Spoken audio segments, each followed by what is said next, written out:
Éclat de vie. Se relever. Un podcast qui aide à soigner les plaies et à penser l'après. Les accidents collectifs et les attentats, de par leur violence, peuvent causer un psychotraumatisme dont l'impact varie selon l'exposition au danger, les circonstances du drame et l'histoire de vie de chacun. Comment ces épisodes de vie tragiques peuvent nous fragiliser ? À quel moment faut-il s'inquiéter ? À quel moment faut-il consulter ? Je suis Avril Prosper, psychologue au sein de la Fédération nationale des victimes d'attentats et d'accidents collectifs. Dans ce podcast, je serai accompagnée de victimes et de professionnels ayant touché de près ou de loin ce phénomène si complexe. Ensemble, nous tenterons de décrypter les causes de ces blessures invisibles, d'en comprendre les symptômes et de partager des méthodes de soins. Bonjour à tous, bienvenue sur Éclat de vie, le podcast de la FENVAC. Pour ce 3e épisode dédié du coup au psychotrauma et à tout ce qui touche au psychotrauma. On a parlé dans le premier épisode du psychotrauma de manière globale et puis dans le deuxième, on a échangé sur les différents praticiens et les différents types de thérapie. Maintenant, dans ce 3e épisode, on va pouvoir parler des différentes structures de soins, vers qui s'adresser en fait si on veut pouvoir consulter dans l'immédiat et dans le post-immédiat. Donc, juste après un événement traumatogène ou dans l'après-coup. Je suis en compagnie de Gaëlle qui était aussi présente pour le premier et le 2e épisode du podcast. Gaëlle qui est donc psychologue clinicienne et qui travaille également avec moi à la FENVAC. Bonjour Avril. Et donc on va pouvoir parler maintenant des différentes structures de soins et on va pouvoir surtout commencer par les structures de soins en immédiat, donc juste après l'événement traumatogène qui vient d'arriver.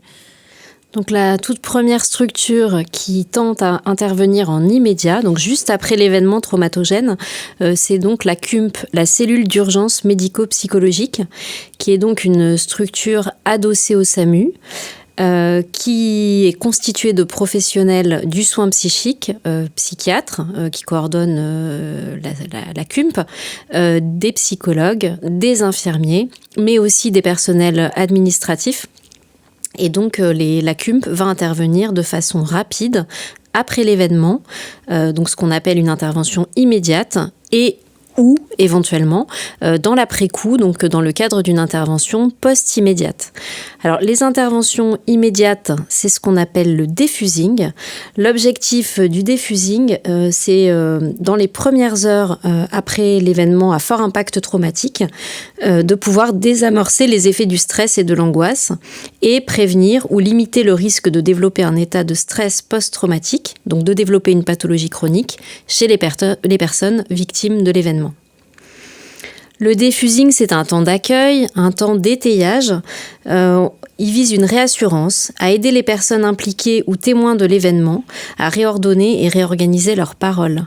L'idée, c'est de raccrocher avec la réalité, avec le vivant. Quand on est confronté donc à un risque de mort ou à la mort en tant que telle, en tant que spectateur. Bien évidemment que le bouleversement, l'angoisse, l'effroi peut être extrêmement important. L'objectif du defusing, c'est de ramener les personnes du côté de la vie. Alors les CUMP n'interviennent que dans des contextes collectifs, donc d'événements collectifs, lorsque plusieurs personnes sont impliquées. Lorsque l'événement a lieu dans un lieu public, parfois sur un lieu de travail, mais elles n'ont pas vocation à intervenir dans un contexte privé. Elles interviennent donc de façon rapide, immédiate ou post-immédiate. Lorsqu'on est dans un contexte post-immédiat, c'est ce qu'on appelle du débriefing, qui vise dans les jours qui suivent l'événement à faire du soin psychique. Donc l'idée, c'est d'effectuer soit en groupe, soit en individuel, un entretien ou donc un temps de parole. L'objectif va être de reprendre les faits, les pensées, les émotions qu'ont vécues les victimes lors de l'événement, de façon donc à permettre une réorganisation et permettre donc un fonctionnement psychique sain. Le débriefing en groupe rassemble des personnes qui appartiennent à un groupe déjà existant, par exemple une famille, une équipe de professionnels, et de rassembler des personnes qui ont vécu ensemble le même événement. L'idée, donc, c'est qu'il n'y ait pas donc, des personnes victimes qui amènent des éléments supplémentaires qui vont surenchérir, qui vont aggraver en fait, le traumatisme et donc les symptômes des autres participants au groupe. Et donc les CUM, ce sont des spécialistes, des professionnels qui sont bénévoles, je crois, adhérents ? En fait, ce sont des professionnels qui sont volontaires, qui ont un statut de volontaire.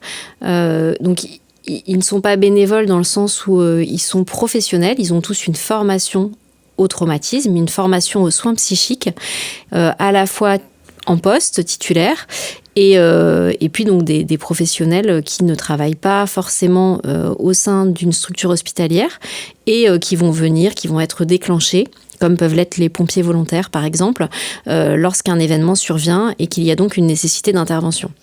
Et donc parmi ces volontaires, on retrouve donc évidemment des psychologues, des psychothérapeutes et également des psychiatres.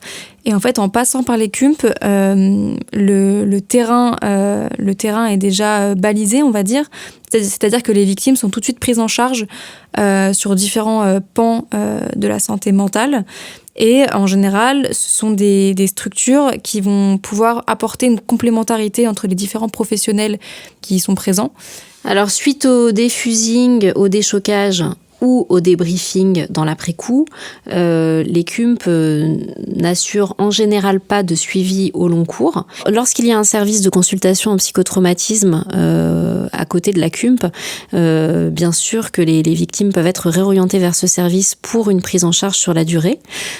Sinon, les CUMP vont réorienter en fait les patients vers des structures de soins et notamment vers les structures de soins publiques du type hôpital avec service de consultation en psychotrauma ou vers les CMP, donc les centres médico-psychologiques qui sont donc des structures publiques de soins psychiques sectorisées. Donc en fonction de son lieu d'habitation, on dépend de tel ou tel CMP.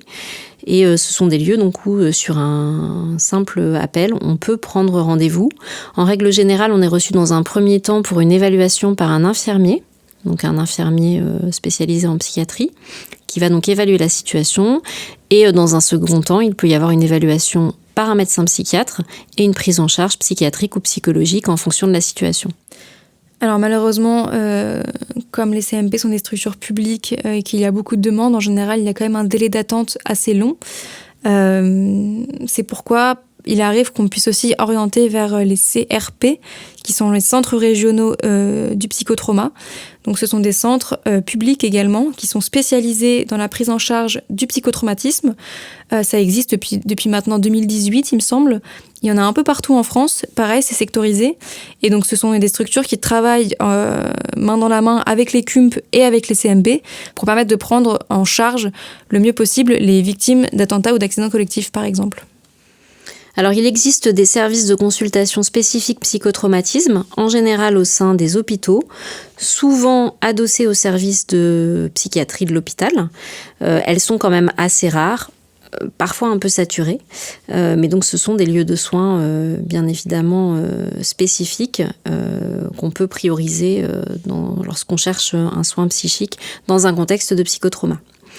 Par ailleurs, au sein des services d'UMJ, donc d'urgence médico-judiciaire, il y a des médecins légistes, mais il y a aussi des psychologues dont les missions sont diverses. Les psychologues des UMJ sont là pour effectuer des expertises psychologiques, mais aussi, dans un certain nombre de services d'UMJ, les psychologues peuvent proposer des psychothérapies spécifiques donc pour des personnes victimes de psychotrauma. Il y a également des psychologues qui sont disponibles en commissariat et qui ont pour mission principale également de recevoir les victimes et qui sont donc formés au psychotraumatisme.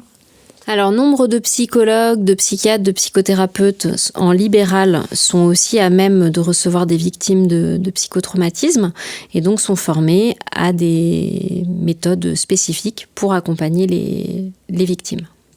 Dans ce cas-là, en général, les psychothérapeutes et les psychologues ont suivi une formation ou un diplôme universitaire qui les spécialise en psychotrauma, en victimologie ou en suicidologie. Ce sont souvent des formations qui durent environ 1 an, avec une partie théorique et puis une partie pratique, et qui permettent de donner accès aux ressources nécessaires pour bien identifier et accompagner les personnes ayant vécu un psychotraumatisme. Dans les différents types de prise en charge, il y a aussi le secteur associatif. En fait, selon le département ou la ville, il existe des associations diverses qui peuvent proposer des soins psychiques aux victimes. Par exemple, sur Paris, il y a le CPIV, qui est donc l'Institut de victimologie. C'est une association qui est composée de plusieurs psychiatres, psychologues et psychothérapeutes spécialisés dans le psychotrauma, qui interviennent sur toute l'Île-de-France et également à l'international. Je crois qu'ils vont en Algérie également et en Belgique, et qui proposent du coup un suivi thérapeutique remboursé par la sécurité sociale sous certaines conditions. Il y a un délai en général de 6 semaines à 2 mois d'attente. Et puis après, un des psychologues de l'association prend en charge la victime sur du long terme et propose un suivi selon sa spécialité, donc selon sa spécificité, que ce soit de l'EMDR, de la TCC, de la psychanalyse, et s'adapte aux besoins en fait de la victime. Alors dans un contexte psychotraumatique, bénéficier de soins psychiques peut être extrêmement important. Le professionnel du soin psychique vise la réassurance, le mieux-être, bien évidemment un objectif thérapeutique. En parallèle du soin, il est fondamental de garder en tête les démarches administratives et judiciaires qui peuvent exister pour la victime et qui vont nécessiter de fournir des documents écrits. Les professionnels du soin psychique sont donc amenés à fournir des écrits à leurs patients pour donner des éléments sur l'impact psychique de l'événement pour la victime, mais aussi pour prouver la réalité de la mise en place d'un suivi, par exemple. Les victimes ont besoin dans leur parcours, pour faire valoir leurs droits, d'attestations et de certificats médicaux. Donc il est indispensable que les professionnels qui prennent en charge des victimes d'événements traumatiques fournissent des écrits, des attestations pour permettre donc à leurs patients de faire valoir leurs droits. Voilà. On reste joignable au 01 40 04 96 87 ou via le site de la FENVAC pour pouvoir échanger avec vous sur une éventuelle orientation. Le but en fait de cette démarche est de faciliter la prise en charge des patients souhaitant avoir accès à un soin thérapeutique et de répartir finalement au mieux les victimes dans des structures qui sont spécialisées selon leurs besoins.